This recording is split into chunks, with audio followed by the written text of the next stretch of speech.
Je pensais mater du foot moi en fait, hein, pas du free fight. Direction Liège, au stade de Sclessin où le Standard recevait samedi dernier Dender sous l'œil des supporters heureux de revenir après leur boycott de la semaine dernière à la Louvière. Mais aussi celui du basketteur belge Ajayi Mitchell qui évolue actuellement en NBA chez les Thunder d'Oklahoma City. Et sa présence, on pouvait pas vraiment la louper. Échange de maillots, interview préenregistrée pendant la pub. Carrément, il y a une défense digne d'un match de basket et je suis quasiment sûr que c'est parce qu'il était là. Bref, c'est cool, un Belge en NBA, on est tous contents, toute la Belgique est derrière lui, mais le fait qu'il est présent au match, eh ben on s'en bat un peu les couilles en soi. Hein. Le Standard, fort de leur victoire face au RAL la semaine précédente, avait pour simple objectif de continuer à rester en haut du championnat. Quant à Dender, simplement d'éviter de perdre pour continuer à gratter des points pour rester à une place certes de bas de tableau, mais pas vraiment dangereuse pour eux. Et je vais pas du tout être objectif pendant cette review parce que je déteste Dender. Et si vous savez pas pourquoi, ce match est la synthèse de tout ce que je leur reproche. Coup d'envoi à 18h15 et top, c'est le moment de commencer à se faire chier. Dès le début, Dender va jouer avec un rythme très lent, gardant la balle un maximum sans en faire grand chose ou en faisant des séries de 1-2 bien longues.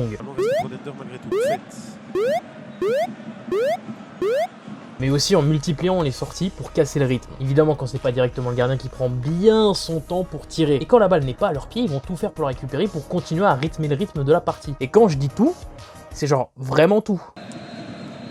Match de contact. Là, il l'a pris pour le tabasser au sol. C'est plus du foot, hein. L'objectif, c'est de dicter et d'économiser pour placer son énergie à des moments clés pour pouvoir essayer de creuser l'écart. Voilà, bon, ça c'est la partie chiante à regarder qui fait que j'aime pas Dender, mais entre guillemets la plus propre de leur stratégie. On trouve ça dans plusieurs clubs. Mais pour Dender, il y a quelques petites subtilités en plus. Par exemple, le jeu lent est fait pour pousser le Standard à perdre patience et être agressif pour récolter quelques fautes. Et s'ils ne le font pas, eh bien, soit ils vont les faire eux-mêmes et on va se retrouver avec une série de fautes toutes plus dégueulasses les unes que les autres, soit ils vont carrément en inventer, comme à ce moment où Scheidler se couche au sol après rien du tout. Ce phénomène, capturé par ma caméra, reste, à mon sens, totalement inexplicable. Je crois que le plus drôle, c'est qu'il regarde l'arbitre, genre, comment ça, il n'y a pas de carton? Et bon, quand l'arbitre donne littéralement des cartons jaunes pour anti-jeu, c'est plus un avis, hein, c'est un fait qui casse les couilles. Face à ça, le Standard va essayer plusieurs fois d'accélérer le jeu, mais sans vraiment trop de succès. Ce qui fait que la première phase construite du Standard n'arrive qu'au bout de 11 minutes de jeu. Et bon, elle est belle.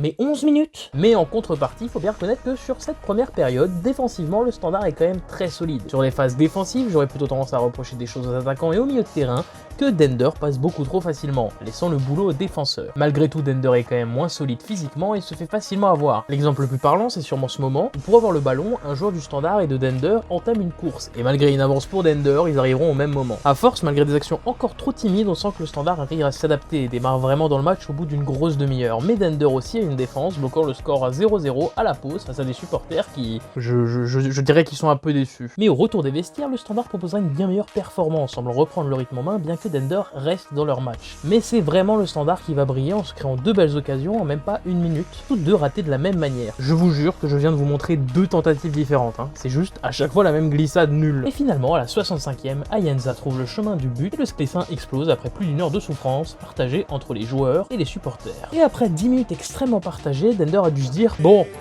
on en tue un ou deux, histoire d'essayer de gagner, je sais pas. Et ils vont le faire, provoquant une faute vraiment sale sur deux défenseurs, dont Dierks qui finira ouvert au niveau du front, mais qui continuera quand même le match avec un bandage sur la tête. Et à partir de là, c'est juste la guerre en fait. Hein. Ça continue à faire des fautes, mais cette fois c'est plus en termes de rugby. Arrêté sur une faute. Alors, Mota. Et Dender finit par égaliser, ce qui va pas vraiment permettre de calmer les esprits, surtout quand une faute est encore commise sur Dierks, qui est prêt à carrément aller péter la gueule du type. Et le fait de retaper le mec déjà blessé, apparemment ça fait rire le coach de Dender et le juge de touche. C'est trop marrant l'acharnement. Je pense qu'on devrait considérer que le harcèlement c'est une forme d'apprentissage dans la vie. Et après plusieurs belles occasions pour le Standard non transformé, le match se finira sur Henry qui pètera un plomb après une énième faute, criant sur l'arbitre. Et en soi, j'ai pas grand chose à dire sur ce match. Le Standard se cherche encore, pour moi c'est sûr, et c'est assez normal, on est encore que en début de saison. En revanche, en regardant la fin du match, il y a quand même des belles choses et ça me laisse confiant sur la suite. Et comme je l'ai dit plus tôt, j'aime pas spécialement Dender malgré le fait que je préfère les plus petites équipes. Donc le fait qu'ils égalisent à la fin m'a pas vraiment rendu heureux. Ils font tout ce que je déteste dans le foot, donc tant mieux pour eux. Au moins ils ont réussi à récupérer le point du nul, mais j'espère qu'ils trébucheront face à Saint-Tron la semaine prochaine.